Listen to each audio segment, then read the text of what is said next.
Tiene que... Ahora sí. Listo, Rabino Joel, puede continuar con la segunda parte. Sí, muy bien, gracias. Bueno, vamos a compartir la pantalla. Sí, aquí está.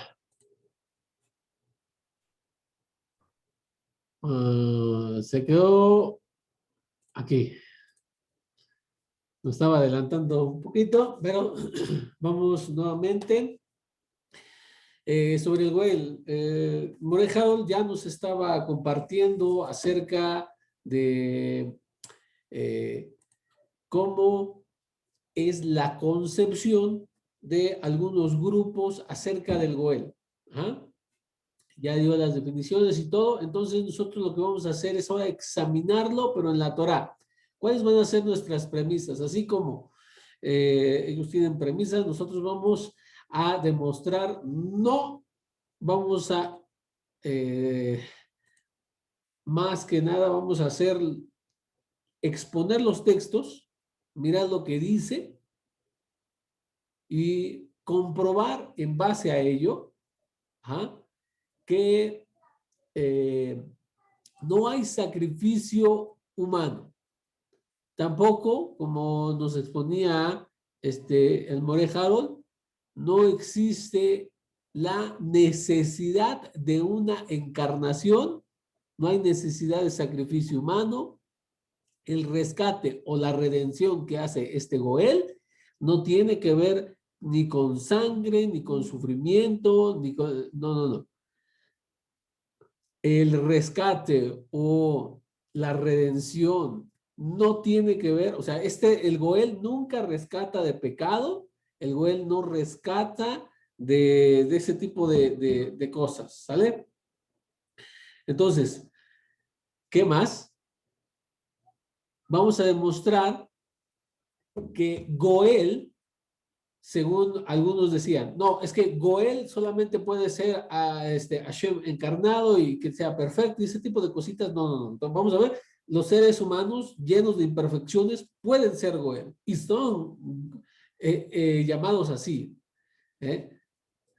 Ahora, y vamos a hacer mucho énfasis con qué o cómo redime.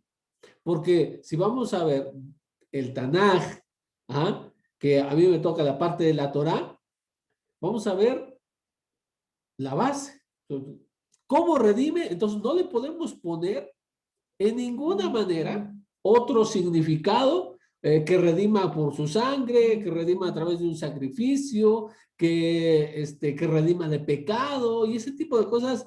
Si no lo dice aquí, o sea, si en la primera parte, que es la mayoritaria en todas las Biblias, incluso protestantes, que es lo que ellos llaman el Antiguo Testamento, en esa parte, que es la mayoría de la Biblia, nos da la base para la segunda parte. Si no lo entiendes desde esta primera parte, ya cometiste un grave error, no lo vas a poder entender en la segunda parte. ¿Ah? Y eso es lo que pasa. Van a ir a la segunda para luego intentar con ya programados, ¿sí?, que allí le quieren encontrar el significado, o sea, lo mismo que ellos creen, pero tratar de encajarlo en la Torá, en el Tanaj. Y eso no puede ser. Bueno, entonces van a ser nuestras premisas, a demostrar solamente leyendo los textos. Voy a meter, sí, uno que otro comentario de los sabios, por supuesto, pero para aclarar nada más. Entonces, perdón que vaya a hacer tanto énfasis en lo que he explicado ahorita, nuestras premisas. ¿Dónde aparece primeramente el Goel? ¿Ah? Y acá lo hemos puesto, aquí el Goel es un ángel, ¿sí? Porque dice en Génesis 48:15, dice, el ángel que me ha rescatado de todo mal, bendiga a estos muchachos. Está hablando Jacob vino, está hablando Jacob, y él dice, Amalach Agoel Oti Mikol. Entonces, el ángel que me ha rescatado, y ahí lo pusimos en rojo, Agoel Oti, me ha rescatado. Entonces dice, Mikol, o sea, ahí lo cortamos porque era de todo mal, de todo mal. Bendiga a estos muchachos. Entonces, ¿un ángel puede ser Goel? Sí. ¿Por qué decimos esto? Porque escuché en alguna conferencia, una enseñanza, que uno de ellos decía, mira, tiene que, el Goel de Isaías tiene que ser Hashem mismo porque un ángel no puede redimirte a ti, un ser humano no puede redimirte. Ese es el argumento en los cuales ellos se apoyan. Es decir, un animal no puede redimir a un ser humano. Un ser humano no puede redimir a otro ser humano. Ni siquiera un ángel. Tiene que ser el precio, tiene que ser mucho mayor, tiene que ser Dios mismo. Eso es lo que, pues, comúnmente las personas nos han expuesto acerca del Goel. Entonces, aquí tenemos, el primer Goel que se menciona en la Torá es un ángel.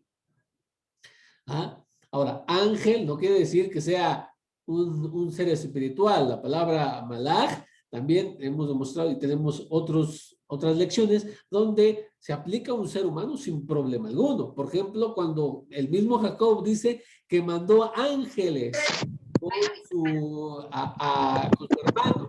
Entonces, no significa que hayan sido seres espirituales que Jacob los envió. En el Peshat no es así.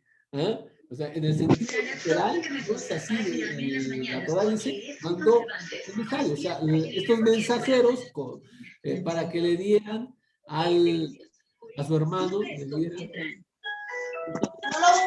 Familia Max presenta. Por favor, los que van entrando con nosotros, pero apáguenos su para que no se escuche el ruido de fondo. Muchas gracias.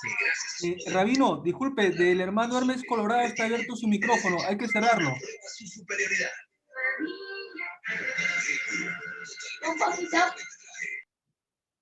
Ahí está. ¿Cómo te ponemos para que tú también estés de... No sé cómo hacer eso. Rabí, ya puede continuar. Sí, quería ponerte como... Bueno. Ok, seguimos entonces. También he compartido la pantalla. Déjenme volver a compartir mi pantalla. Sí, entonces, ¿dónde estábamos? Aquí, en lo de un ángel. Luego, a Hashem. Ahora, cuando hablamos de Hashem, como el Moré Harold ya demostró, no se le aplica el término Goel en esos términos. Bueno, para eso uno tiene que ver la parte expuesta por el estimado Moré Harold. Pero aquí también se dice, y dice, yo os libraré de los duros trabajos de los egipcios. Y dice, etgen me abodatam be goalti. Y aquí tenemos goalti. Etgen mitzroa. Entonces, yo los libraré, ya, o los redimiré, se puede traducir así perfectamente porque es de la palabra, pero Hashem es aquí. Y tanto en el ángel con Jacob como en el caso de Hashem, ¿necesitamos encarnación? O sea, ¿Hashem se necesitó encarnar? No. ¿Se necesitó que esa encarnación muriera en un sacrificio vicario? Tampoco.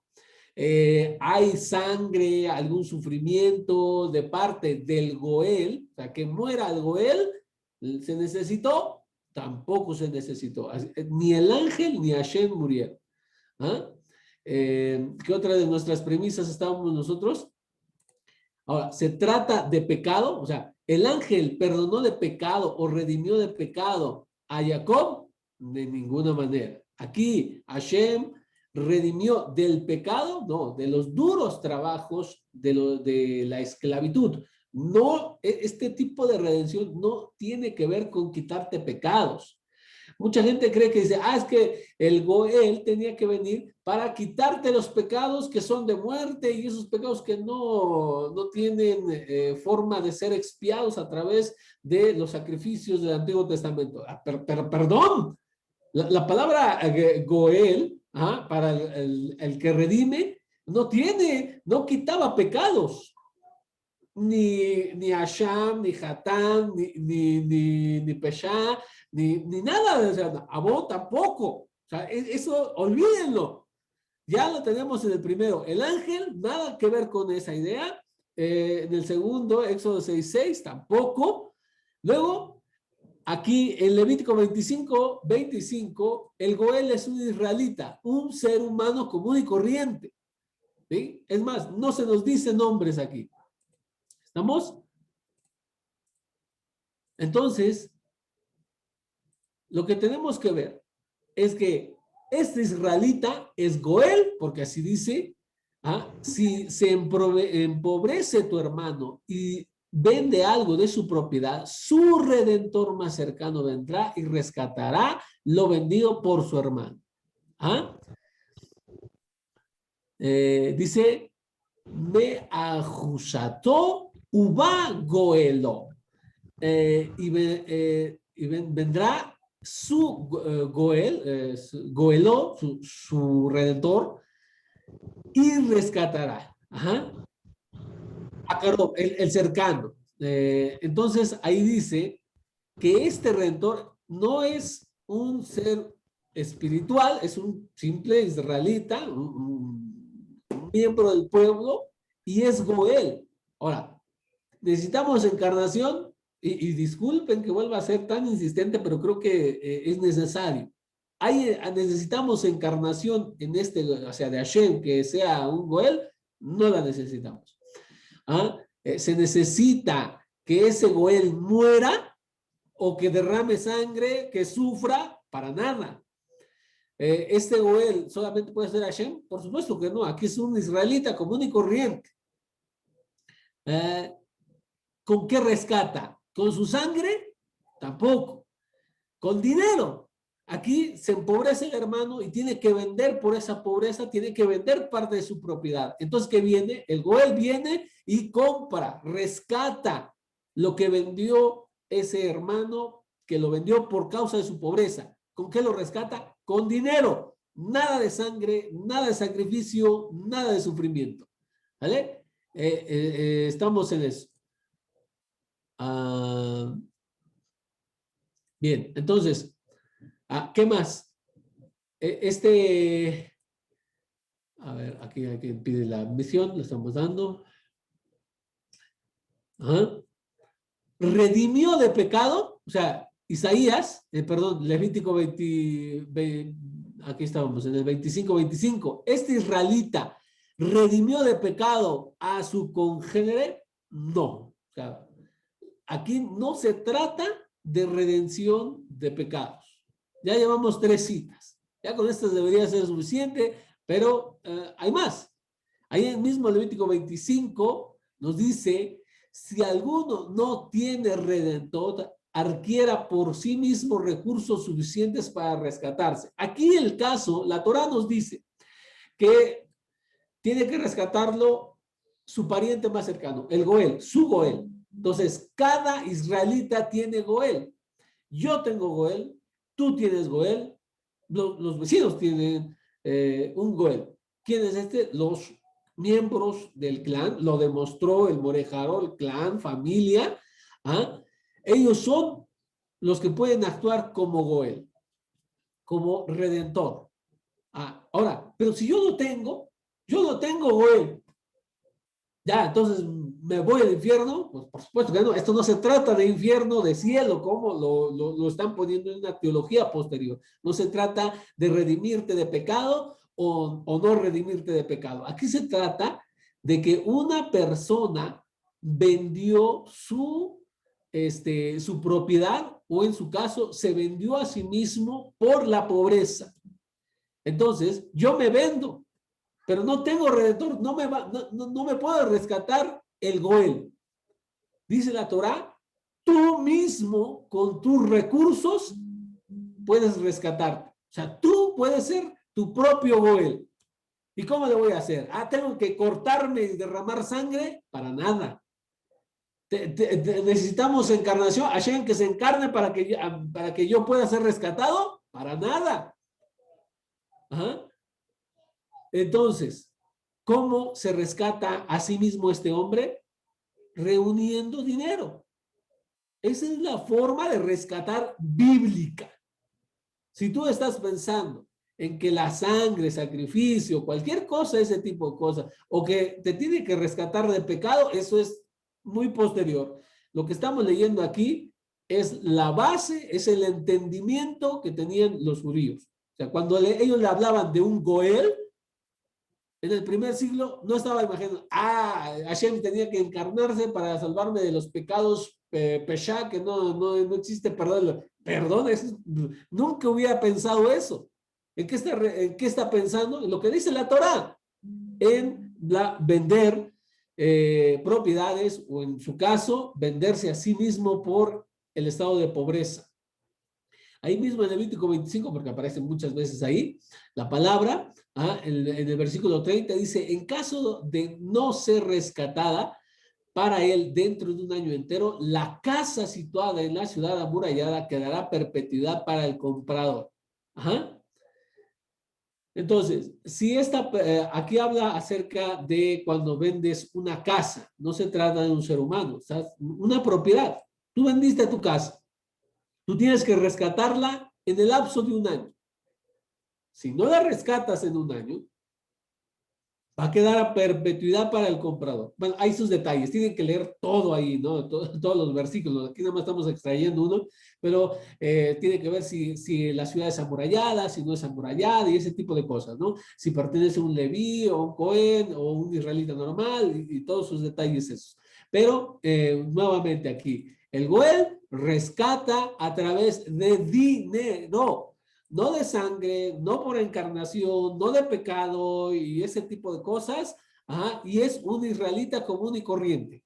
No necesitamos, no precisamos que Hashem se encarne o que venga a morir el Mesías ni nada de ese tipo de cosas. Solamente se necesita dinero. Eso es todo. Luego continuamos en esto que nos parece algo digno de explicar, porque nos dice que un israelita que no tiene redentor, y que pues, por tanto él es el que tiene que redimirse a sí mismo. ¿Qué pasa aquí? Si el forastero o huésped que mora contigo adquiere bienes, y en cambio tu hermano se empobrece en asuntos con él y se vende al forastero, nuevamente vea, hasta lo subrayamos, ahí lo pusimos en azul, tu hermano empobrece, se tiene que él vender a un forastero, o sea, un extranjero, pero que está morando entre el pueblo. A un descendiente de la familia de forastero, después de haberse vendido, le quedará el derecho al rescate. Uno de sus hermanos podrá rescatarlo. ¿Quién va a ser Goel? ¿Hashem? ¿Que tiene que encarnarse? No. Un pariente, porque eso es lo que significa Goel.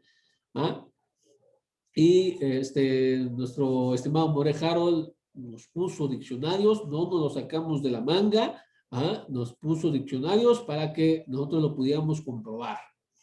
Ahora, lo rescatará su tío paterno, no Hashem, o el hijo de su tío o algún otro pariente cercano suyo dentro de su familia.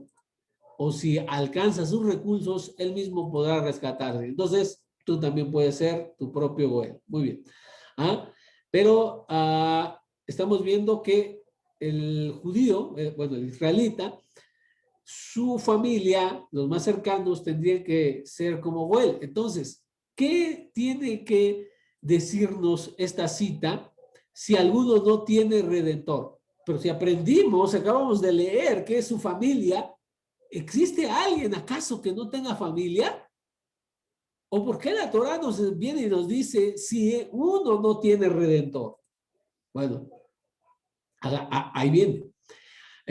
Otra cosa que debemos descartar antes de dar respuestas. Y dice así, mas si se trata de un animal impuro de los que no se pueden ofrecer como ofrenda a Adonai, se presentará el animal ante el sacerdote, el cual lo tasará según su huello, o sea bueno o sea malo, y se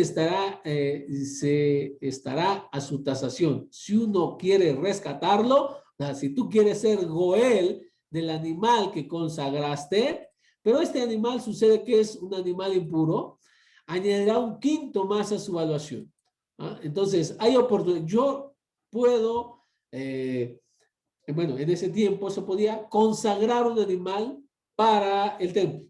En el caso de ser un animal puro, bueno, entonces ese animal puro se sacrificaba.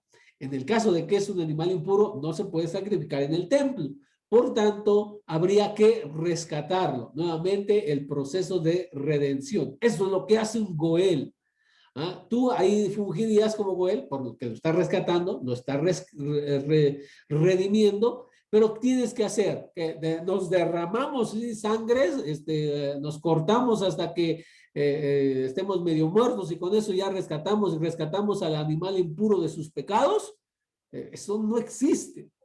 ¿Qué quiere decir? No, nada más, añade 20% a su valor. ¿Cuánto vale? No sé, vamos a un ejemplo solamente. Vale 200 shekalín. Ah, bueno, añádele el quinto, un 20% más y ya, está rescatado. Ya, así de sencillo. Ahora, dice, y si alguno consagra su casa, entonces no solamente puedo consagrar un animal, sino puedo consagrar un terreno como cosa sagrada a Adonai, el sacerdote lo tasará según sea bueno o sea mala, conforme a la tasación del sacerdote se fijará. Y si el que consagró la casa desea rescatarla, nuevamente redimirla, añadirá la quinta parte del precio de su tasación. Nuevamente, aquí hay que, es más, hay que resaltarlo. Otra vez, y perdón que sea tan insistente, pero a veces es necesario. Necesitamos sangre, un sacrificio vicario, que el Goel sufra o cualquier ese tipo de cosas, para nada.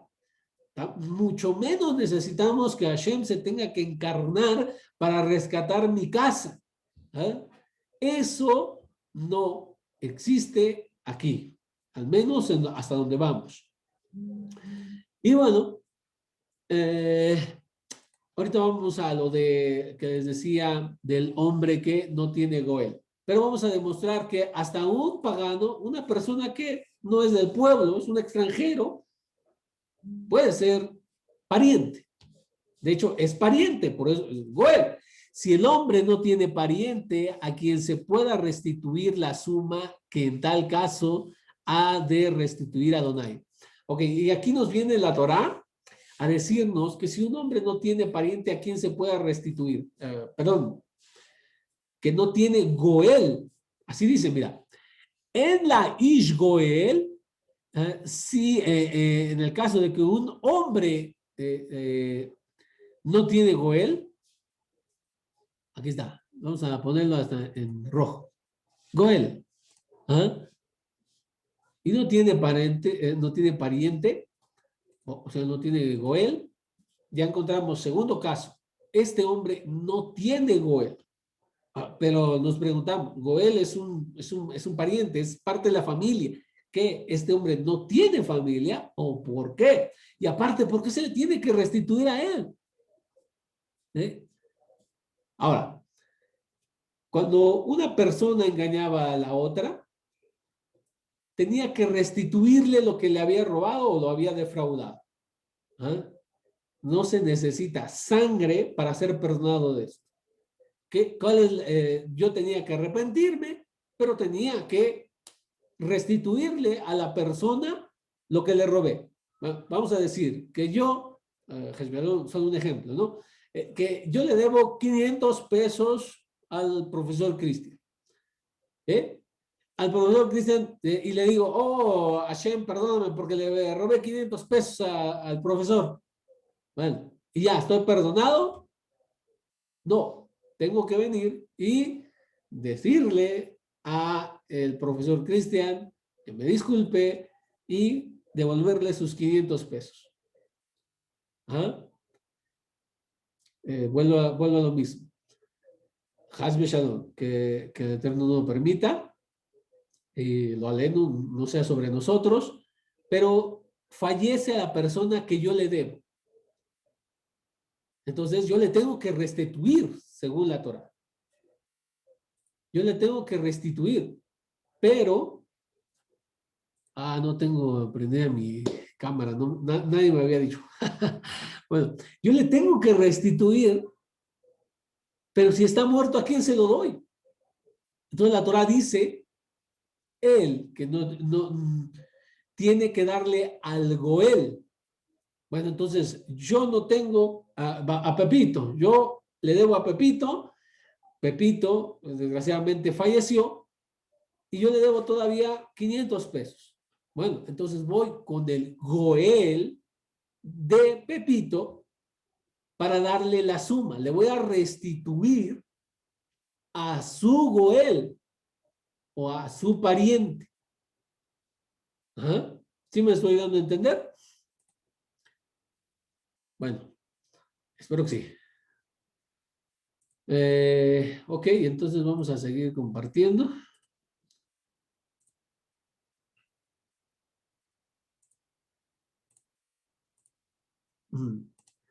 Aquí, entonces dice, habla a los israelitas y un hombre,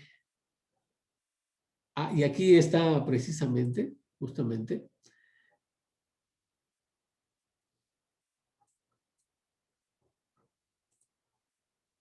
habla a los israelitas y si un hombre o una mujer comete cualquier pecado o perjuicio de otro, ofendiendo a Adonai, el tal será reo de delito, confesará el pecado cometido y restituirá la suma a el deudor, más un quinto. Aquí es lo que le estoy diciendo, mira, y omitía lo de el 20%. Tengo que darle lo que le debo más un 20%. Se le devolverá a aquel a quien es deudor. Y si el hombre no tiene un pariente a quien pueda restituir, ahí está nuestra cita, la suma en tal caso se ha de restituir a Adonai. Ajá. Será para el sacerdote, aparte del carnero expiatorio con el que el sacerdote expiará por él. Entonces, yo tengo que darle a Pepito, pero con sus 20% de ahí, por así decirlo, de multa, ¿no? Pero voy y con él, pero le digo, está muerto, no le puedo dar, entonces se lo doy a su pariente. Pero aquí dice, si no tiene pariente. Entonces, los jajamín van a venir a explicarnos, creo que aquí está. Sí, Rashi nos explica.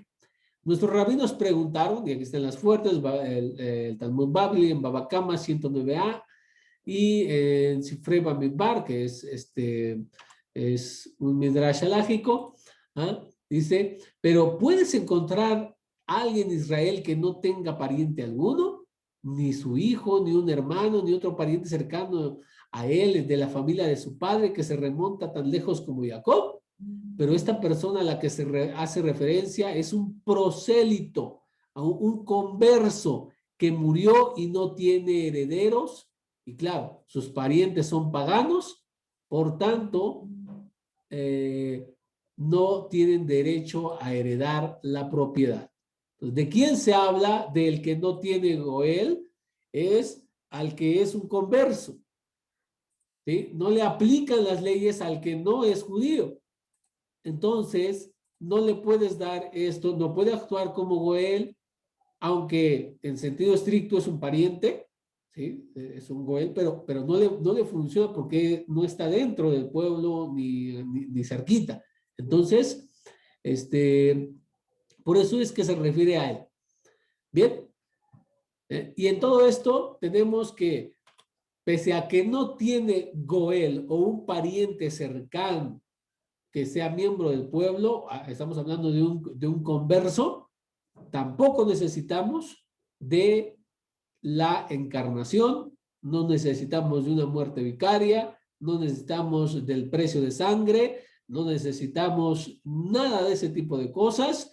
Aquí lo único que la Torah nos está explicando es cómo se efectúa estos procesos que conciernen de alguna manera al Goel. ¿Ah? Entonces, sigamos. Aquí el Goel que vamos a citar es otro israelita, otro común del pueblo.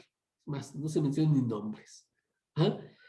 En números 35:12, estas ciudades os servirán de asilo contra el vengador. Nadie debe morir el homicida hasta que comparezca ante la comunidad para ser juzgado. ¿Ah? Y aquí nuevamente vuelve a aparecer esta parte como traducida como el vengador, es Micoel, ajá, el vengador. Ajá. Habían casos en que un hombre mataba a su compañero, pero de una manera involuntaria. Para ese asesino involuntario, Hashem nos dejó las ciudades de refugio, que son las 6 que se nos dice en la Torá, pero también todas las ciudades de los levitas en las que habitaban los levitas, entonces ahí también funcionaba como ciudad de refugio. Estas ciudades le servían de asilo al que era un asesino, pero sin intención. La Torá dice el ejemplo que está cortando leña, sale de la hacha la parte que corta, ¿sí? Y le cae en la cabeza a otro judío y bueno, pues este muere, que no lo quiso matar, fue un accidente, por tanto tenía que huir porque el goel del fallecido, de la persona muerta, o sea, su pariente más cercano, ese goel, ¿qué tenía que hacer? Tenía que llegar al asesino involuntario y matarlo. Sí, lo podía matar. Es más, era deber del goel. Y vemos aquí el goel no tiene que morir. El goel es el que mata al asesino involuntario. Pongámosle nombre. Shimón está cortando leña, mata a Dan, ¿no? Y el Goel de Dan, que fue el muerto, viene y tiene que matar a Shimón. Eso es ser Goel. Este es otro aspecto. El primer aspecto ya lo vimos, rescatar. Este es el segundo aspecto, que es vienes a vengar a el fallecido. Vean, entonces tenemos, el Goel tiene que venir y morir por los demás. No. Si acaso donde está involucrada muerte, es el Goel el que le da muerte a el asesino involuntario. No el Goel el que muere. Ya con esto debe estar totalmente destruida esa perspectiva equivocada de que el Goel tiene que morir por ti, rescatarte de pecado y ese tipo de cositas. Y bueno, aquí números 35-15, donde se dice acerca de las 6 ciudades. Y en el versículo 19 del capítulo 35 lo pusimos con rojo porque dice, el mismo vengador de la sangre dará muerte al homicida, en cuanto le encuentre, lo matará. Eso era lo que tenía que hacer un Goel. El Goel tiene que venir y vengar la sangre de los que fueron asesinados. Ahora, entonces, ¿cuándo le van a aplicar a Rabí Joshua el término Goel? ¿Sí? Los primeros discípulos no estaban pensando en que tenía que morir el Mesías para hacer expiación por sus pecados, los pecados que quieras. No, si acaso lo podían pensar como el que iba a matar a los que habían asesinado. Y eso si acaso, yo digo, lo más cercano a eso.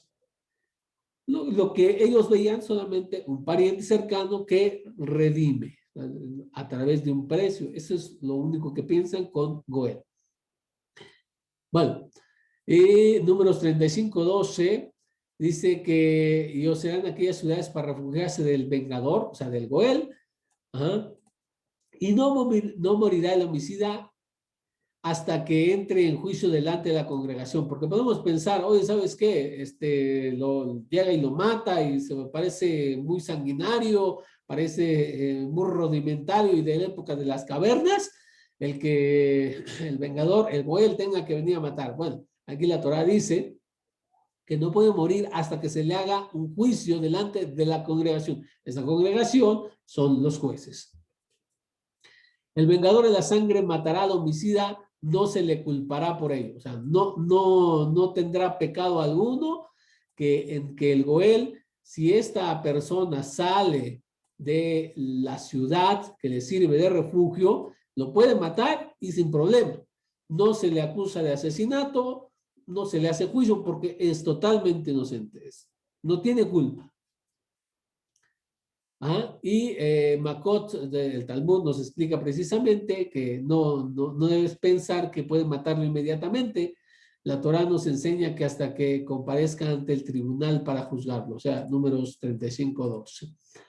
Y bueno, todos sus detalles están, bueno, al menos la mayoría están ahí en el Tratado de Makot, pueden ir y revisarlo. Me apresuro.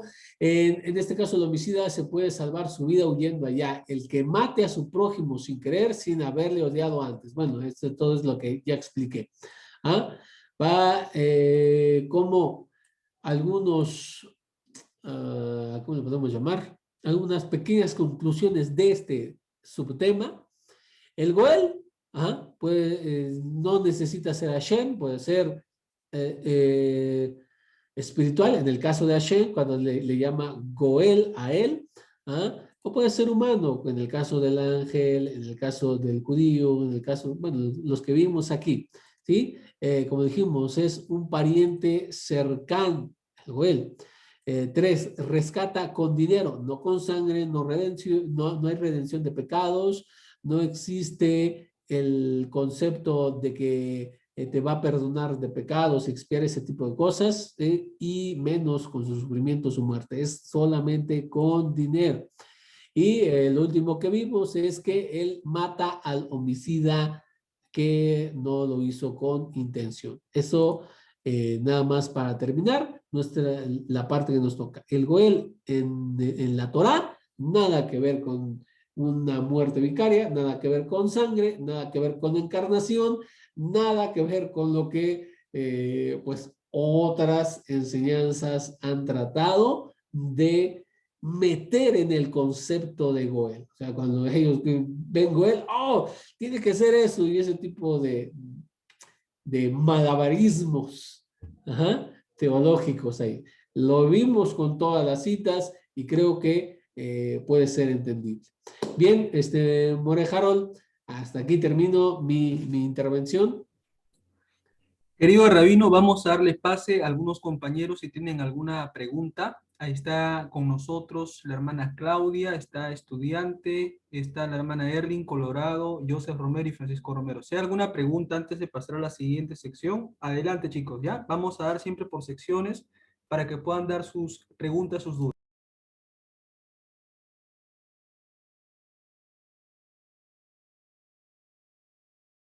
De mi parte no hay preguntas, profesor. Perfecto. ¿Tiene alguna pregunta la hermana Erling, el hermano Hermes Colorado, el hermano Francisco, Joseph? Por favor, chicos, ahora es el momento antes de pasar a otra sección.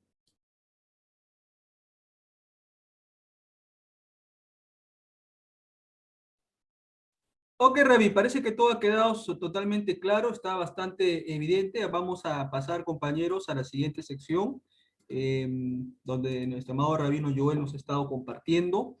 Vamos a maximizar la pantalla. Y vamos a entrar al tercer punto, ¿ya? Vamos a ver ahora lo que es el Goel en los Neivim. A ver, señores, el Rabino Joel ya explicó lo que es el Goel en la Torá. Recuerde usted, la Torá, los 5 libros de Moisés son la base, ¿ya? No tenemos escrito los primeros discípulos sin la Torá. No tenemos salmos sin la Torá. No tenemos Neivim y Ketuvim sin la Torá. O sea, la Torá, señores, es la base. Habiendo sentado la base el Rabino de lo que es el Goel, las aplicaciones del mismo, vamos a revisar, chicos, el caso de los 3 Isaías, ¿ya? Primeramente, vamos a hablar del proto Isaías. Cuando hablamos, señores, del proto Isaías, hablamos del primer Isaías. ¿Eso qué quiere decir? Que no existió solamente un profeta Isaías que escribió el rollo, sino por lo menos hubieron 3 distintos. ¿A qué me refiero con 3? Un maestro, una segunda generación y una tercera generación. La primera generación, chicos, comprende del capítulo 1 al 39. Entonces, ¿qué vamos a encontrar respecto al Goel en el proto Isaías? Vámonos al texto de Isaías 35:9. ¿Qué dice Isaías 35:9? Dice, allí no habrán leones, no subirán por ello fieras voraces, ni se encontrarán ahí, pero caminarán por ahí, ¿qué cosa? Redimidos. Y viene de la palabra hebrea, guelim, ¿ya? Entonces notemos que esta palabra va a ser bastante clave. ¿Y qué implica, chicos, ser redimidos? Ser redimidos espiritualmente. Yo he escuchado que muchos hermanos cristianos dicen, cuando venga el Señor Jesús seremos redimidos de este mundo. La pregunta es, ¿el concepto de redención en el mundo judío tiene que ver con un rescate de tipo espiritual o tiene que ver más que todo con un rescate físico, como el caso que nos explicó el rabino? Que, por ejemplo, si alguien te mataba, en ese momento el homicida que había matado, vamos a decir casualmente, tenía que escaparse, correrse rápido a las ciudades de refugio. Si el vengador de la sangre, en este caso el Goel, lo perseguía y lo cogía, lo podía matar. O sea, se aplicaba en este momento el tiempo, la ley del talión, ojo por ojo y diente por diente. Pero si el homicida escapaba a una ciudad de refugio, entonces no lo podía matar el vengador de la sangre, en este caso el Goel, hasta que el Cohen Hagadol de aquel momento haya muerto. Entonces, por eso es necesario, señores, entender lo que es el concepto de redención. Voy a dejar de compartir para un poquito explicar cómo es que entienden los hermanos cristianos un poquito acá lo que es el concepto de redención. Vamos a ponerlo por acá. Vamos a abrir acá dos columnas. Primero por acá vamos a poner lo que es la redención para el mundo cristiano y por acá la redención para lo que es para el mundo judío. Vamos a poner acá. Para el cristianismo. Y acá para lo que es el judaísmo, ¿ya? Es bueno tener, señores, claras estas cosas, ¿ya? No es lo mismo. Ambas posiciones tienen puntos diferentes. Por ejemplo, en el cristianismo la redención es espiritual. En el judaísmo la redención es física, ya lo hemos explicado por qué. En el cristianismo la redención, o sea, la salvación, porque implica la salvación, es aceptar a Jesús. Voy a ponerlo acá. Perdón, me dije mal. Lo voy a poner de esa manera. En el judaísmo, la redención comienza con el tikkun, o la teshuvá. Después, en el cristianismo, la salvación o la redención es cuando uno se muere. O sea, cuando uno se muere, recién viene la salvación. Vamos a ponerlo acá más claro. Para el judaísmo no. Para el judaísmo, al momento de que uno hace la teshuvá, hace el retorno, en ese momento comienza el tikkun, vamos a decir así, la rectificación, el volver a la senda antigua, por así decirlo. Entonces, es mientras está en vida. ¿Se da usted cuenta, por lo que puede apreciar en pantalla, cuál es la diferencia que existe entre lo que es redención, salvación, desde la perspectiva judía y desde la perspectiva cristiana? No es lo mismo, señores, ¿ya? Vamos a dejarlo acá bien claro. Es diferente. Y usted dirá, profesor Harold, ¿y por qué es diferente? ¿Por qué piensan tan diferente los cristianos a los judíos? Partamos de las definiciones. El mundo cristiano, señores, está basado en el cristocentrismo. Voy a ponerlo acá. O sea, ¿qué significa esto? Que la figura de Cristo tiene que estar desde Génesis hasta Apocalipsis. Ese es el pensamiento del mundo cristiano. Mientras que la visión en el judaísmo es una visión, voy a ponerlo así, hashemcéntrica. O sea que el énfasis no está en el Mesías, el énfasis está en Dios. Porque obviamente se entiende que el Mesías es un emisario de Dios, es un enviado de Dios, pero no es Dios. ¿Ya? Eso hay que aclararlo, eso hay que dejarlo bien en claro. Entonces, por estas razones que usted puede ver en pantalla, es que el concepto de redención o salvación no va a ser el mismo en ambos grupos. Hay acá diferencias claras. Entonces, habiendo entendido eso, vamos a retomar a nuestra pizarra. Parece que hay una pregunta. Dice estudiante, profesor Harold, redención desde el Nuevo Testamento no puede ser interpretada del mismo modo como... Muy bien, gracias, muchas gracias, hermano estudiante. Primero, saludos cordiales a tu país. No sabemos de qué país nos escribes, pero me gusta tu pregunta. Y de hecho, lo que estás preguntando es excelente. Lo dices ahí. No, la respuesta, mi hermano, es no. Y voy a volver a la pizarra virtual. Voy a copiar tu pregunta y la voy a poner en la pizarra virtual para que se pueda ampliar. ¿Eh? Gracias, hermano. Muchas gracias por la pregunta. Muy precisa. A punto, como decimos acá en el Perú, y vamos a copiar acá la pregunta de nuestro hermano para ver acá en la pizarra por qué no va a ser lo mismo, ¿ya? Vamos a ponerlo por acá. Voy a borrar acá mi nombre y vamos a dejar acá, miren. La pregunta del hermano es la que usted puede ver en pantalla. ¿Por qué la redención desde el Nuevo Testamento no puede ser interpretada del mismo modo como se interpretaba en el Antiguo Testamento? La razón, mi hermano, es que en el Nuevo Testamento, mejor dicho, los maestros cristianos y católicos han interpretado acá que hay un cristocentrismo. Ahora, ¿por qué no es lo mismo? Porque acá en la posición cristiana, el que es el centro de la atención es el Mesías, el Cristo. O sea, para el mundo cristiano, el Cristo es la razón de todo, pero no así para el mundo judío. Para el mundo judío la razón de todo es, por así decirlo, el Eterno, el Padre Celestial, para que se pueda entender mejor. Ahora, ¿por qué razón más es importante para el mundo cristiano, por así decirlo, que la salvación no es igual? Porque en el mundo cristiano, voy a ponerlo acá, un hombre muere por tus pecados. Vamos a poner acá. Un hombre muere por tus pecados. Y lógicamente este hombre es sin pecado. Este es el concepto que viene justamente de la teología de la cruz, ¿ya? Con el rabino Joel hemos dejado 2 videos, lo voy a mencionar por acá para que lo puedan ver en casita. Se llama La muerte del Mesías es una muerte vicaria, así lo pueden encontrar en el YouTube. Y la segunda es si la teoría de la sustitución es bíblica. Entonces, en esos 2 estudios enfatizamos mucho que la muerte del Mesías no es una muerte vicaria, porque la muerte vicaria viene de la cultura griega, de la cultura egipcia, en la cual un semidios tiene que morir por todos. Ahora, ¿cómo es el pensamiento en el judaísmo? En el judaísmo, dice los salmos, recordemos el Salmo 51, dice, lávame y seré más limpio, y dice así, crea en mí, oh Dios, un corazón nuevo, un espíritu contrito, y enseñaré qué cosa yo el camino a los transgresores. Porque añade más en el Salmo 51. Los sacrificios de Dios son qué cosa? El espíritu contrito y humillado no despreciarás. Entonces, ¿qué tiene que ver en el judaísmo? En el judaísmo tiene que ver justamente con un quebrantamiento, lo voy a poner así, ¿ya? Para que se pueda entender. Un quebrantamiento y un retorno. Entonces, si nosotros entendemos, retorno, ¿ya?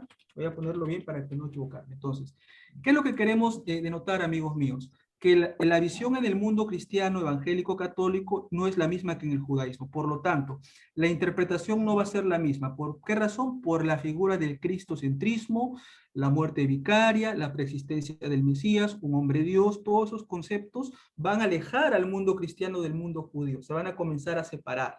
¿Ya? Entonces viene la pregunta del millón.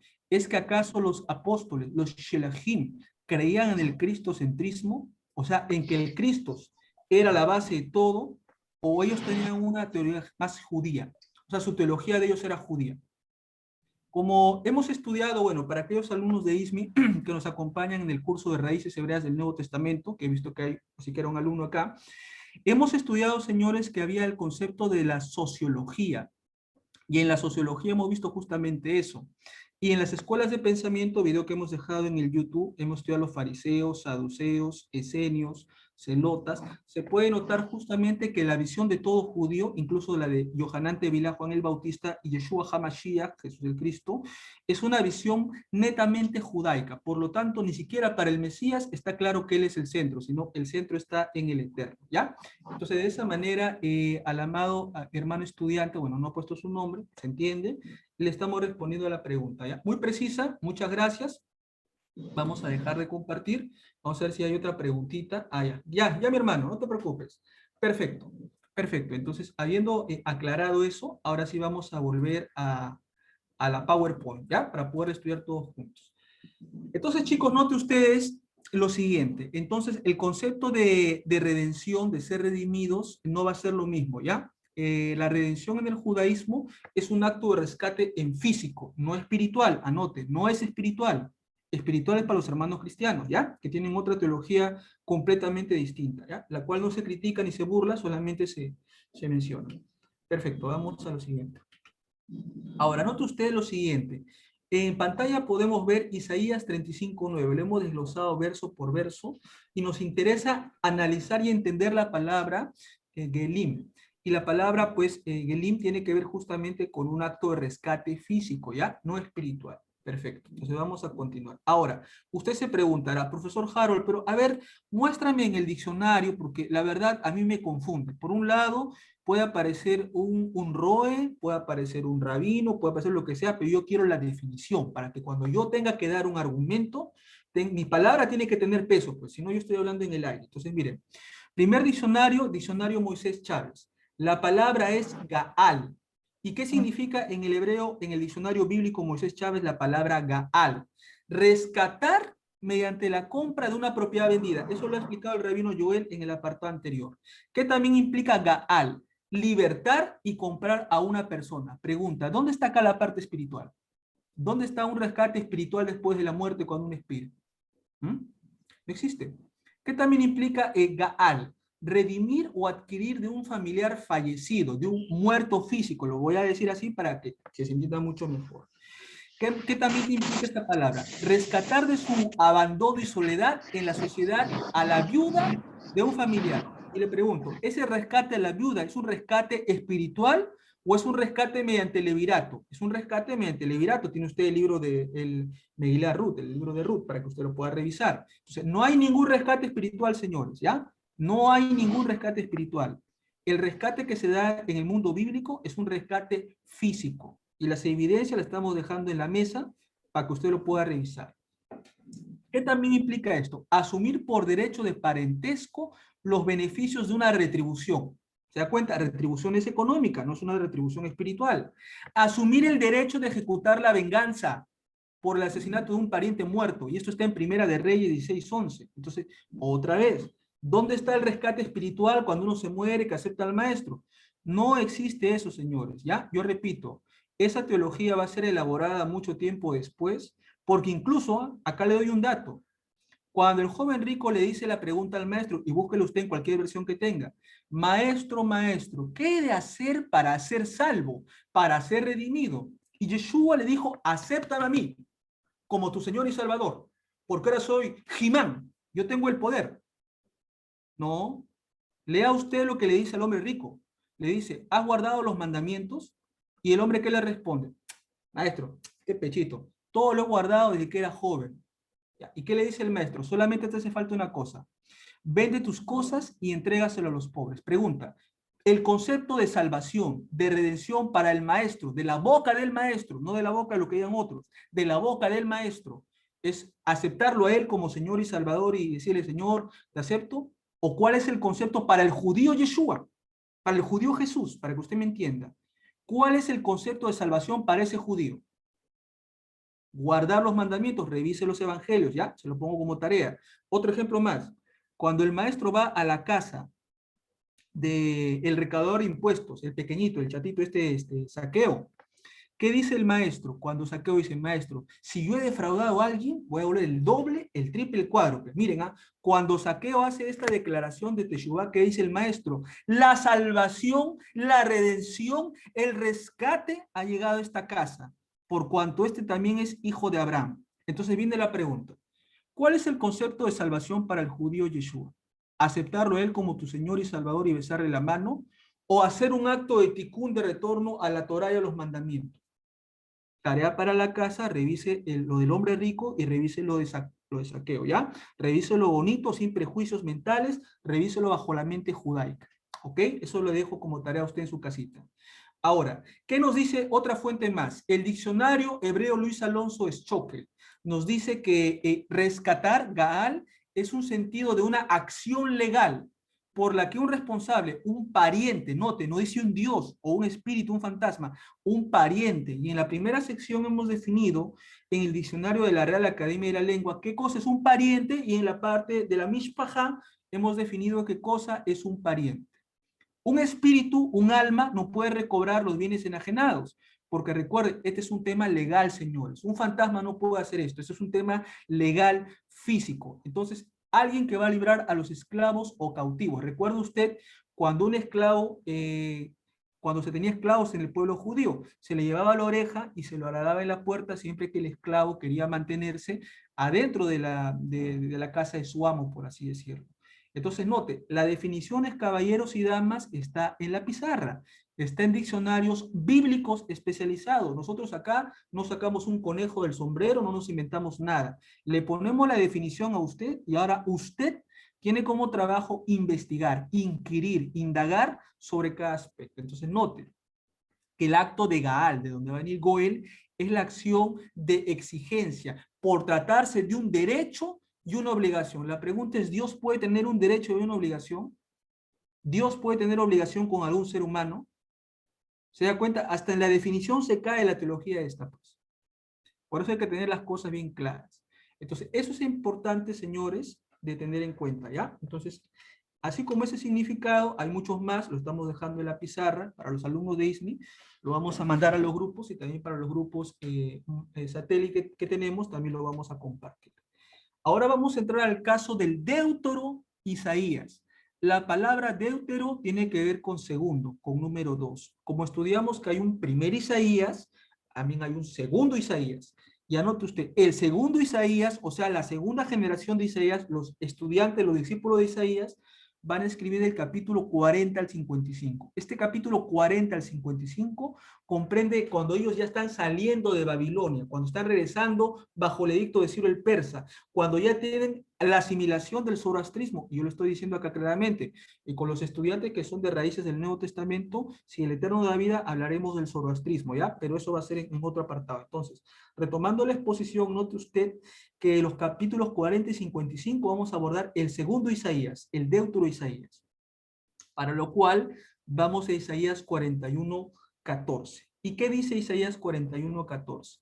No temas, gusano de Jacob, hombre de Israel, y yo soy tu socorro. No dice el Mesías es tu socorro, no dice, dice yo soy, Ani Aharzig, yo soy tu socorro, dice el Eterno, tu Redentor, el Santo de Israel. Pregunta entonces, ¿quién es el que redime, salva y libra del pecado? ¿El Eterno o Mashiach?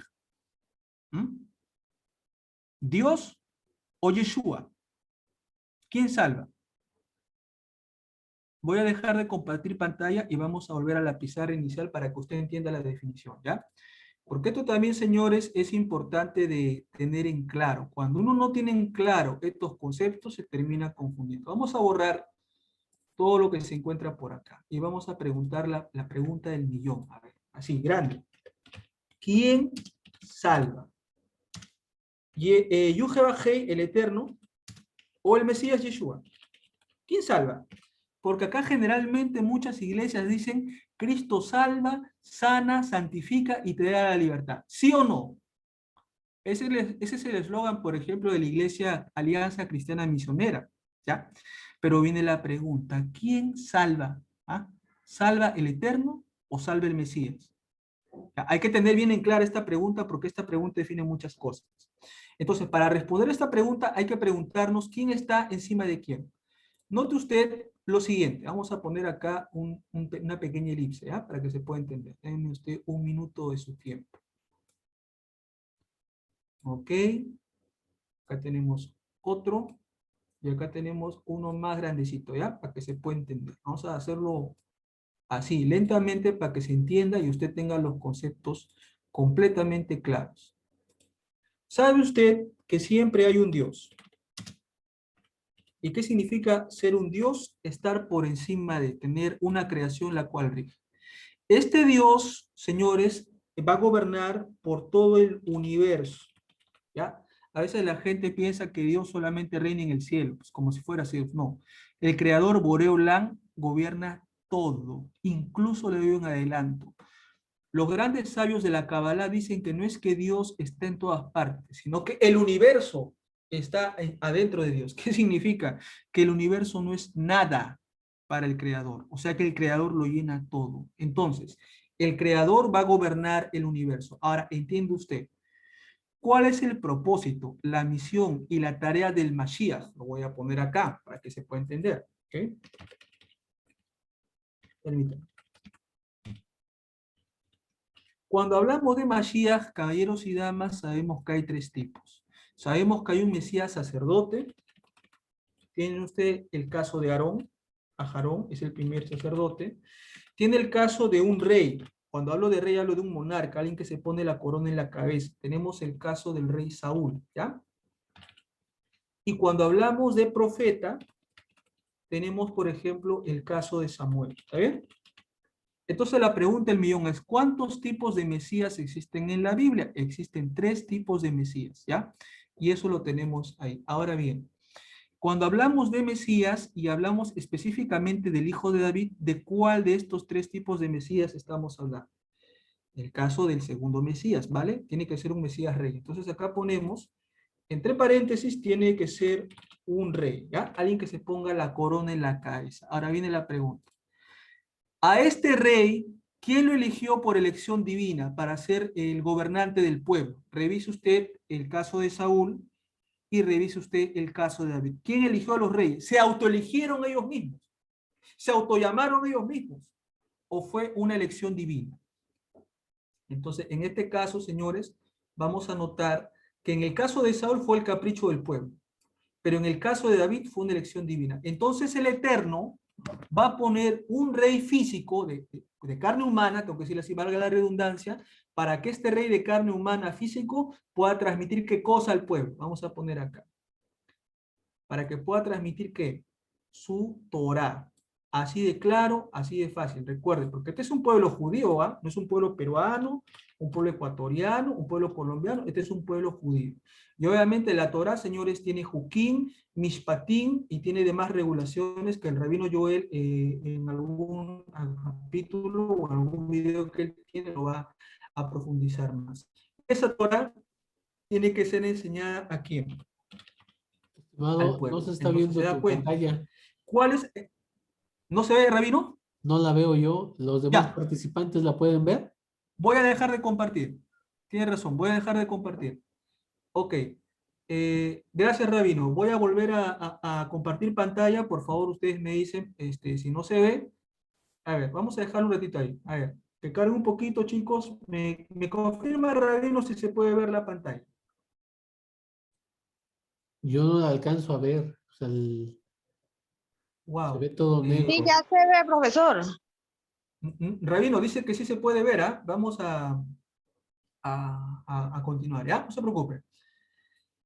Vale, entonces muchachos, noten en la pantalla que el que salva, el que va a hacer el acto de rescate es el creador, o sea, el Padre Celestial. Lo voy a poner acá en términos que todos van a entender, ¿ya? No voy a hablar con mucho tecnicismo. El Padre Celestial es el que realiza la salvación. Ahora viene la pregunta. ¿El Padre Celestial se vale de instrumentos o no en la tierra? Claro, en este caso el Padre Celestial va a utilizar a la persona del Mesías para que la persona del Mashiach o el Rey haga su voluntad. Por eso usted nota en el Evangelio de Juan la Besorá de Yohanan que dice, no vine a hacer mi voluntad, sino ¿de quién? De mi Padre que está ¿dónde? En los cielos. Entonces, para Yeshua es claro que quien va a hacer el acto de rescate y quien es el amo del universo es Hashem. No él, Hashem. Hashem. Entonces, note usted que el Mesías va a hacer la voluntad de Dios. Entonces, usted mira, profesor, ¿y cómo se llama este concepto? ¿Ah? Ayúdeme, por favor, que me estoy mareando porque a mí en la iglesia me han enseñado otra cosa. Bien, acá se lo pongo grandecito. ¿Sabe cómo se llama esto, chicos? Se llama concepto de agencia divina, ¿ya? ¿Qué significa la agencia divina? En agencia divina hay un enviado, un enviador y un mensaje. En este caso, ¿quién es el que envía? El Eterno. Entonces, el Eterno va a ser el enviador. Vamos a ponerlo por acá, ¿ya? El enviador. El Mesías es el enviado, ¿ok? Es el enviado. Entonces, ¿cuál es acá la duda que tienen todos los hermanos? Confunden al enviado con el enviador. Se lo pongo de una manera más sencilla para que usted me entienda. En el mundo antiguo, ¿qué hacía un rey cuando iba a dar un mensaje? Llamaba a un soldado. Ven acá. Sí, señor. Ve al pueblo tal y dale esta orden a mi nombre. Perfecto, señor. Y el soldado iba corriendo. Decía, a nombre del rey se da tal edicto. Pregunta, ¿el rey es el enviado? No, señores. En este caso, el que envía es el creador, el eterno, y el enviado es el Mesías. Por lo tanto, el Mesías hace la voluntad del que le está enviando. Él no se automanda él mismo. Ahora bien, y usted dirá, ¿y qué significa el nombre de Yeshua? Vamos a ponerlo por acá, ¿ya? Para que no se haga mucha bola esto. El nombre de Yeshua, señores, significa sencillamente esto. Perdón.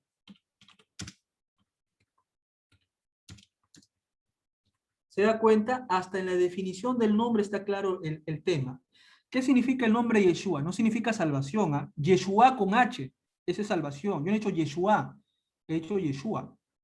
Yeshua significa el Eterno salvará a su pueblo. Hasta en el nombre del Mesías se nota claramente la esencia de la salvación, la esencia de la redención.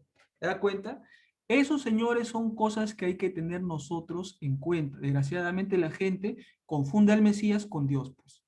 ¿Y por qué viene eso? Por el cristocentrismo que se ha enseñado por la religión católica y también por los hermanos protestantes, ¿ya? Vale, entonces aclarado eso, vamos a dejar de compartir y vamos a volver a nuestra pizarra, ¿ya? Perfecto. Pero voy a tenerme ahí. Señores, ¿habrá alguna pregunta, alguna duda? Porque de nada nos sirve a mí el rabino correr si es que usted se está mareando. La idea no es que usted se maree, la idea es que usted tenga las cosas claras.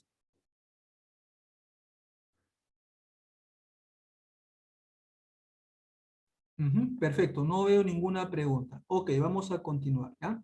Vamos a continuar para darle pase rápidamente al rabino.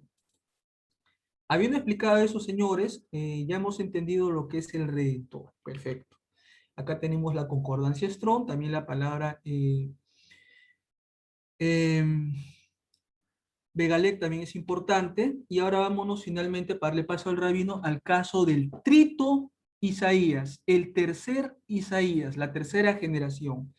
Y anote, el tercer Isaías corresponde al capítulo 56 al 66, para ver el caso del Goel.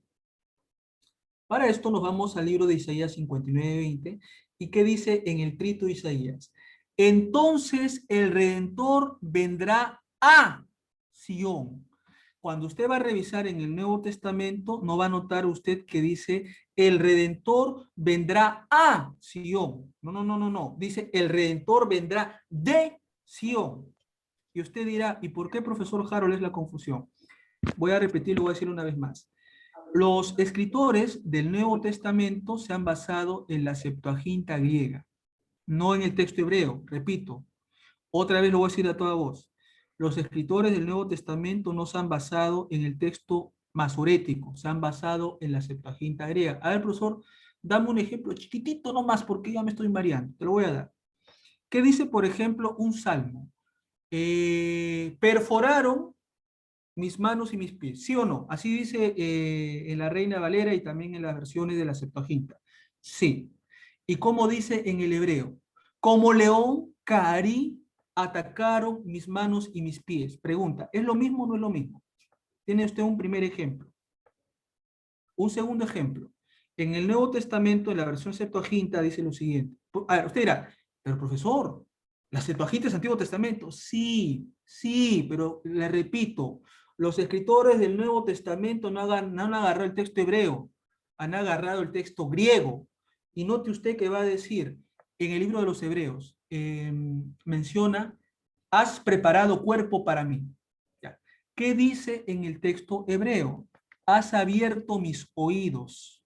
Entonces hago otra vez la pregunta. ¿Qué diferencia hay entre decir, has abierto mis oídos y has hecho un cuerpo para mí? ¿Es lo mismo? No es lo mismo, señores. Entonces, ¿de dónde está ese que has preparado cuerpo para mí en la versión Septuaginta? Tiene usted ya dos. Tiene dos, ¿ah? Tiene dos. Y como eso hay un montón, que no es el tema de la disertación de hoy. Y ahora, ¿dónde viene el tercero que es acá? En este texto, en la versión Septuaginta dice, el Redentor vendrá de, o sea que está partiendo de a un lugar. Pero en el texto hebreo no dice así, vendrá a Sión, o sea, llegará a Sión. Entonces, esa es una diferencia, señores, que hay que tener en cuenta. ¿Qué quiero decir con esto? ¿Que el Nuevo Testamento no vale que botar la basura? No, no me malentienda. No me haga decir usted lo que yo no he dicho nunca. Lo que estoy diciendo es que usted tiene que tener en cuenta que por eso va a encontrar variantes y diferencias muy grotescas y enormes entre el texto del Nuevo Testamento y versión del Antiguo Testamento. Un ejemplito más, para ya cerrar.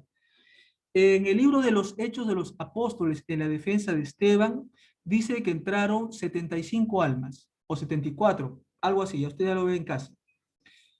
Pregunta, ¿por qué dice eso si en el texto de Génesis dice que fueron 70?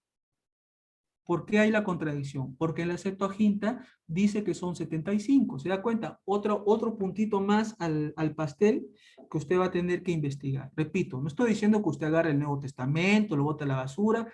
No. ¿Qué le estoy diciendo?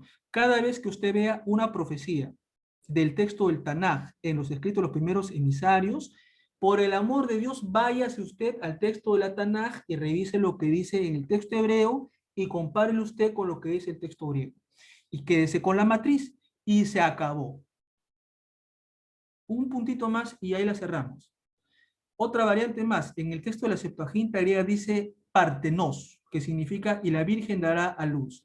En el texto hebreo dice alma, la joven dará a luz. Espera, pero joven y virgen es lo mismo, no es lo mismo. Para ello, invito en mi canal una clase que he grabado de Isaías 53. Usted lo puede verificar y va a ver que no es lo mismo, ¿ya? Entonces, ¿qué queremos decir? Que usted tiene que conocer como un amante de las escrituras estas diferencias. ¿Para qué? Para que cuando venga algún antimisionero o ortodoxo y le diga, el Nuevo Testamento es basura, un momentito, caballero. Antes de que tú hables eso, yo ya conozco todo lo que tú vas a decir para que usted sabiendo estas evidencias, antes de que el antimisionero le venga a fregar la fe, usted lo desarme. Pero si tú ya sabes eso, entonces ¿por qué crees? En primer lugar, amigo mío, el texto de los escritos de los primeros discípulos no es un texto revelado. Son las memorias y tradiciones orales de las distintas comunidades que tienen acerca del Mesías. Primer punto a tener en cuenta. Dos, las enseñanzas de Mashiach fueron en base a la Torá, a los Nevim y Ketuvim, y se acabó. ¿Se da cuenta? Esa es una fe madura, señores. Como dice el método FODA, fortaleza, oportunidad, debilidad y amenaza. Si usted conoce sus debilidades, cuando vengan a fregarle la fe, usted tiene la base para decir, un momentito, eso ya me la sé, yo ya me la conozco. Pero, ¿se da cuenta? Eso hay que tener en base. Porque mañana más tarde usted va a tener que enfrentarse a los grupos antimisioneros, a los grupos enemigos de Yeshua, y si usted no conoce esto, usted va a ser agua. Porque no va a tener cómo rebatir esto. Pero si usted lo conoce, va a decir, perfecto, conociendo yo esta realidad, de esta manera planteo yo mi estrategia para defender la fe del Mesías. ¿Ya? Entonces, eso es importante de tener en cuenta. Bien, ahí voy a detenerme y voy a terminar mi participación para darle pase al rabino Joel. Adelante, si hay alguna pregunta, a ver, levanten su manito para ya yo cerrar y darle pase al rabino. ¿Hay alguna pregunta del tema?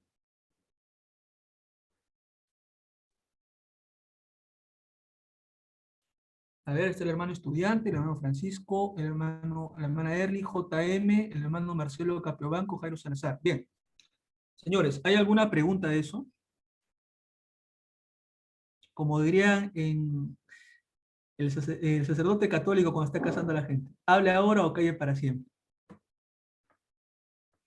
Ok, veo que no hay ninguna pregunta. Ya, Rabino, entonces adelante usted, voy a mutearme, continúe usted con la exposición.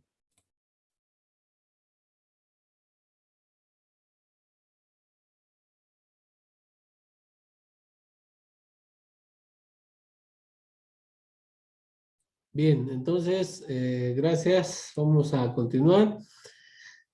Ya es la recta final, no se preocupe, ya es la recta final. Nada más vamos a tocar un poquito de el Goel en el llamado Nuevo Testamento, nosotros llamamos Keter. Ajá. Es importante que haga mención que no lo podemos abordar todo en esta sesión. Ya vamos a tener, de hecho, una segunda parte, ¿verdad, Hashem? Con la ayuda de Hashem. Ajá. Y con la participación de el More Harold también, por supuesto, para explicar más acerca de por qué algunas citas en el Keter. Ajá. Bueno, solamente voy a dar algo corto porque miren lo que dice aquí. Dice, aquí nos habla de otro Goel, cual no lo pusimos ahí cuando hablamos de la Torah, porque es cita de Hechos 7:35. Y dice en hebreo, Shalaha Elohim, Lesar Begoel Beyat Amalach.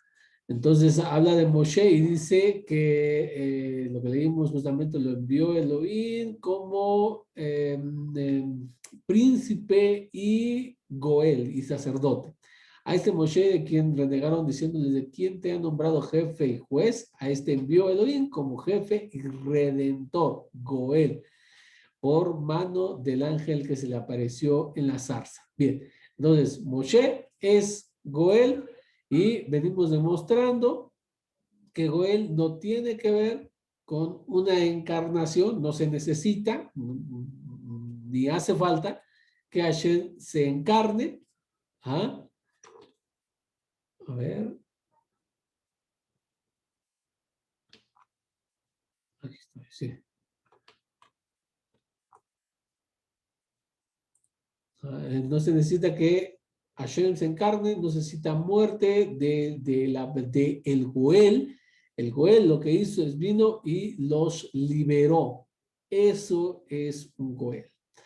Y una de las cosas que más he visto acerca del tema del Goel, y lo mencionó el Mode Harold, es que no tiene que tener pecado. ¿Ah? ¿Por qué? Porque según esta teología, tiene que ser perfecto, sin tacha, sin mácula, para que pueda funcionar como expiación.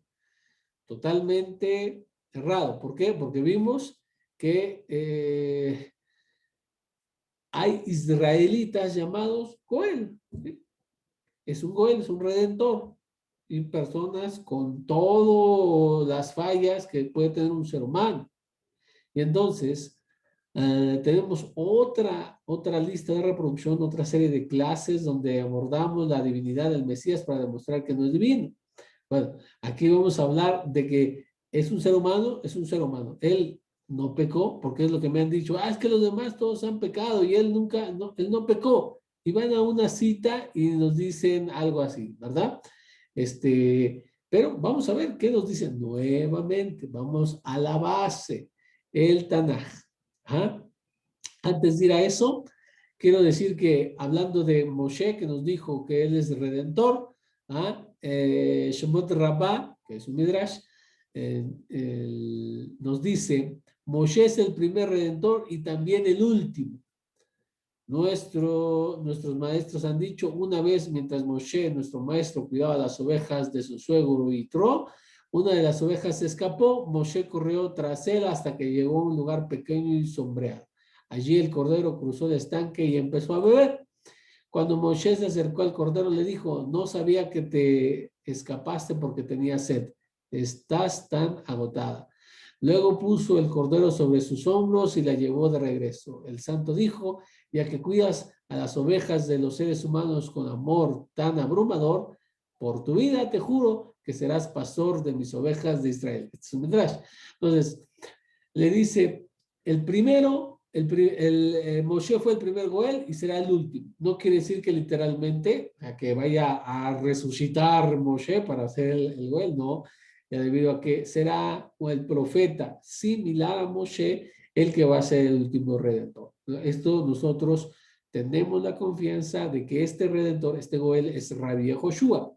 Y dice, como el primero, también es el último. Como en el caso de Moshe, no se necesitó que crucificaran a Moshe,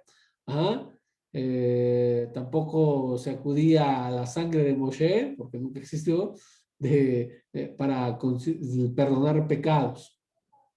Y Moshe, aunque dice que era el más humilde de todos los hombres, era un ser humano, en fin y al cabo, un hombre que tuvo miedo, se enojó a veces, se desesperó, cayó en muchas situaciones que puede caer cualquier ser humano. Entonces, no puede ser que Rabbi Joshua de repente, ¡puf!, él es ya sin pecado en ese aspecto. ¿Qué dice el Tanaj? ¿Rabbi Joshua es sin pecado?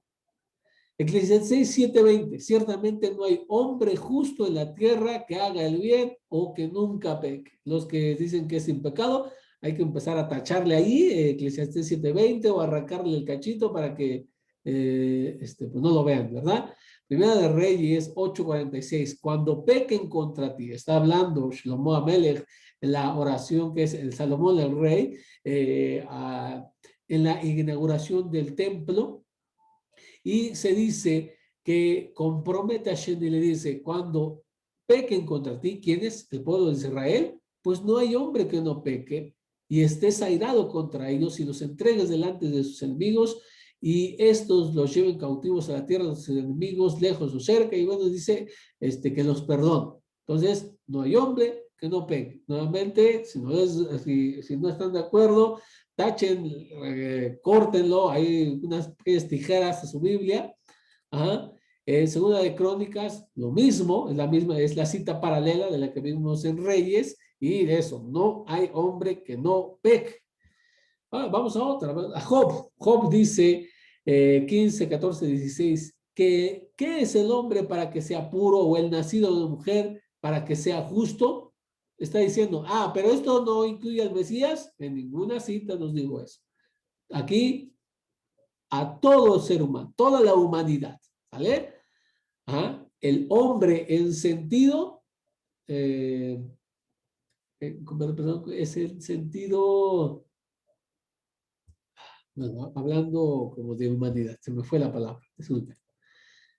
Salmo 133, Señor, si tú tuvieras en cuenta las iniquidades, ¿quién, oh Señor, podría permanecer? ¿Quién? Nada más el Mesías dijo, no, ¿quién?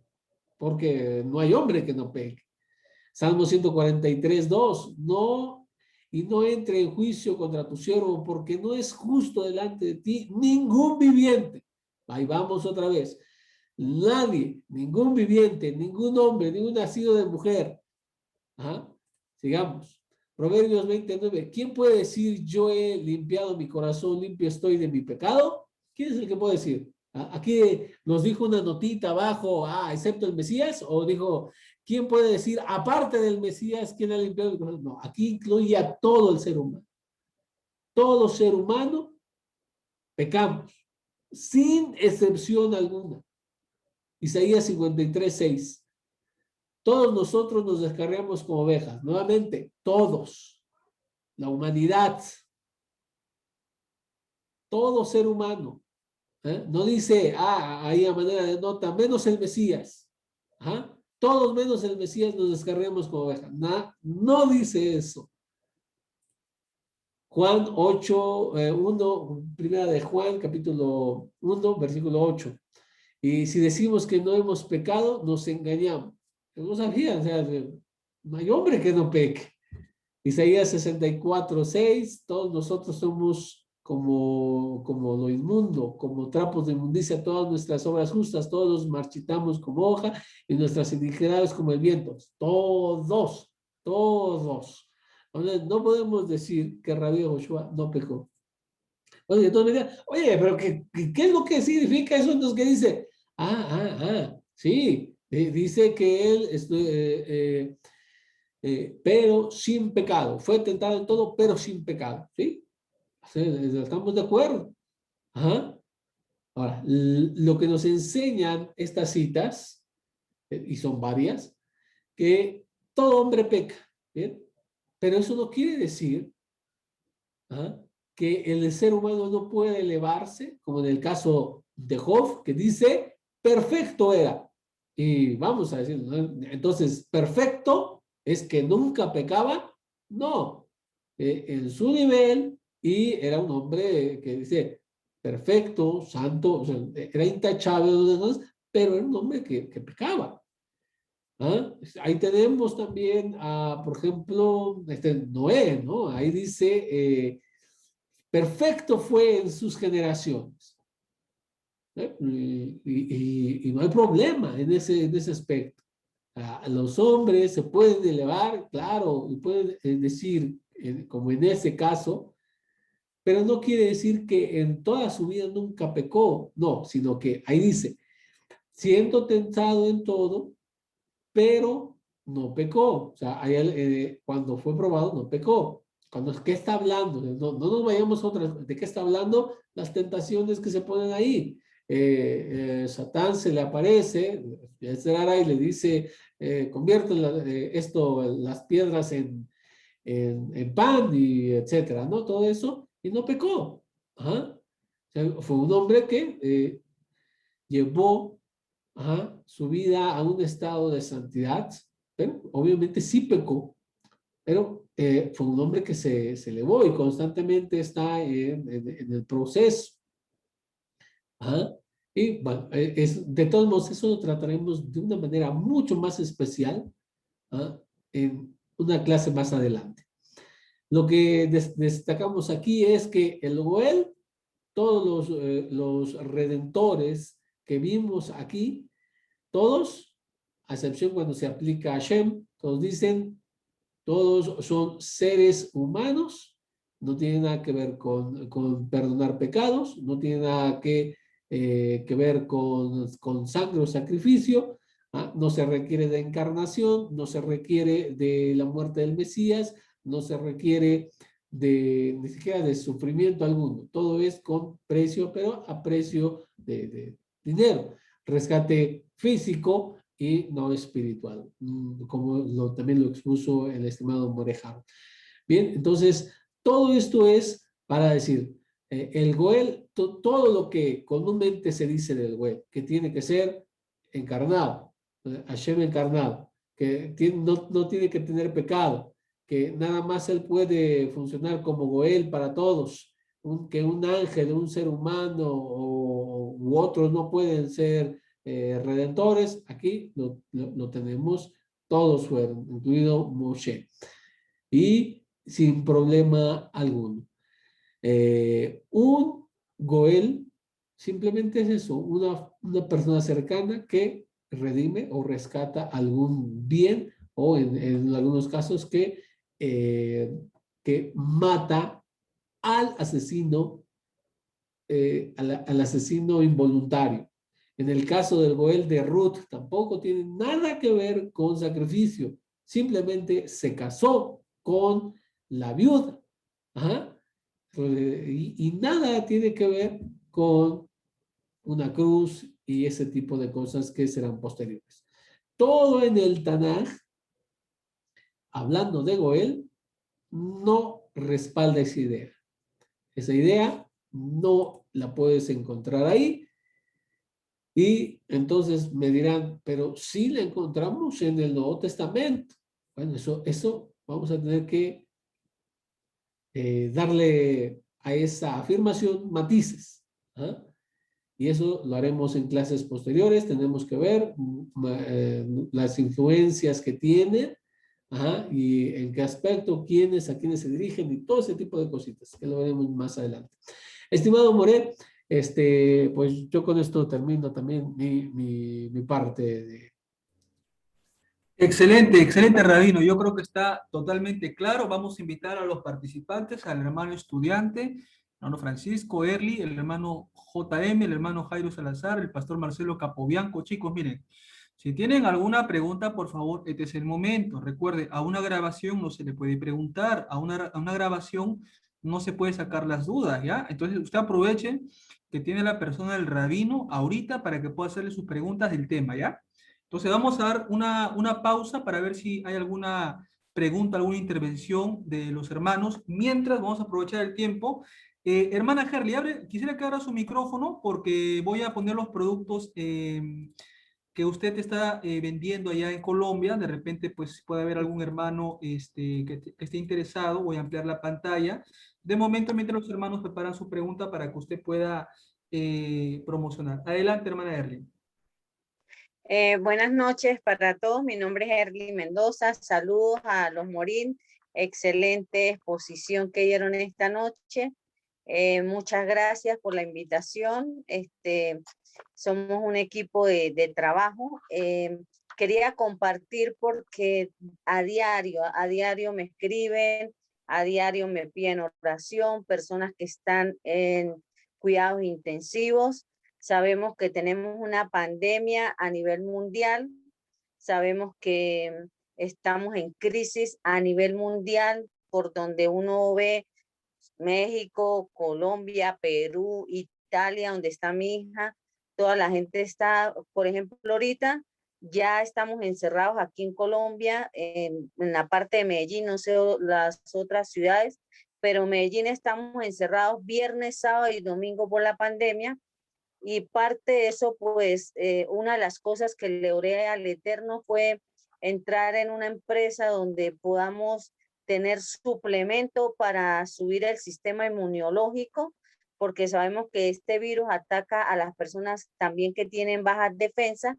Y ahorita estoy trabajando con esta empresa de factores de transferencia, que son las que están subiendo el sistema inmunológico para aquellas personas que la quieran consumir. Estoy aprovechando esta parte porque me parece importantísimo de que a través de un producto podamos subir las defensas para prevenir las enfermedades y poder tener un sistema inmunológico bueno. Sabemos que no estamos exentos de un COVID-19, pero la persona puede entrar el virus, salir sin afectarle los órganos. Y estamos aquí, pues, estoy compartiéndole este producto que me parece magnífico y está de número 45, está este número de 45 en los primeros países a nivel mundial, está en Europa, está en Asia, está aquí en América del Norte, América del Sur, y pues lo recomiendo muchísimo porque estoy trabajando con esta empresa para aquellas personas que todos los días me llaman y me escriben para orar por ese COVID-19. Les recomiendo el producto, sabiendo que el único que nos tiene la vida y la muerte está